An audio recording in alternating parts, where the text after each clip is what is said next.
টোটো চেপে চলে যাচ্ছি স্কুলের উদ্দেশ্যে, কারণ আজকে ছিল স্কুলে হ্যালোইন পার্টি। সো তাই আজকে একদম ব্ল্যাক ব্ল্যাক সেজে একদম সাজুগুজু করে চলে এসেছি স্কুলে। আর এই যে আমাদের মোটামুটি অল্প আধটু ডেকোরেশন কমপ্লিট হয়ে গেছে। আর এই যে দেখো আমার কিউট কিউট ভূতুদের, যারা কি সুন্দর কিউট কিউট ভূতু সেজেছে। তারপর ওরা চলে যাওয়ার পর খেয়ে নিয়েছিলাম চিকেন রোল আর পেস্ট্রি, আজকে এটাই টিফিনে ছিল। তারপর চলে গিয়েছিলাম পড়াতে। পড়ানো কমপ্লিট করে সায়ন আমার জন্য রেখে গিয়েছিল দুটো, এই দেখো কিউট কিউট লাইট, এত কিউট দেখতে। আর দেখো প্রচন্ড কিউট, আমার তো খুব পছন্দ হয়েছে। আর আমার তো এরকম কিউট কিউট ছোট ছোট জিনিস খুব পছন্দ হয়, সেটা তোমরা অনেকেই জানো।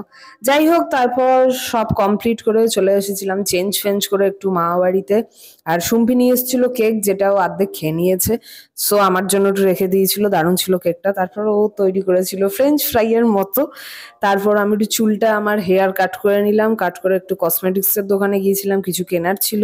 তারপর কেনাকাটা করে চলে গিয়েছিলাম একটা দোকানে, যেখানে আর কি ঠাকুরের সবকিছু মালা ঠালা সবকিছু পাওয়া যায়, তো ঠাকুরের জন্য সেই সব কিনে নিলাম।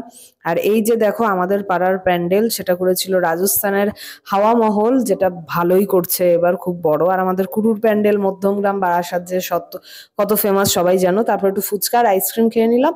তারপর আমার কিছু মেয়ে স্টুডেন্টদের জন্য আমি কিছু কিনেছিলাম, হেয়ার ব্যান্ড, ইয়াররিংস এরকম। আর ছেলেদের জন্য আলাদা, ওদের জন্য চকলেটস। তারপর কিনে নিয়েছিলাম প্রদীপ, দেখো প্রদীপগুলো কি সুন্দর হয়েছে।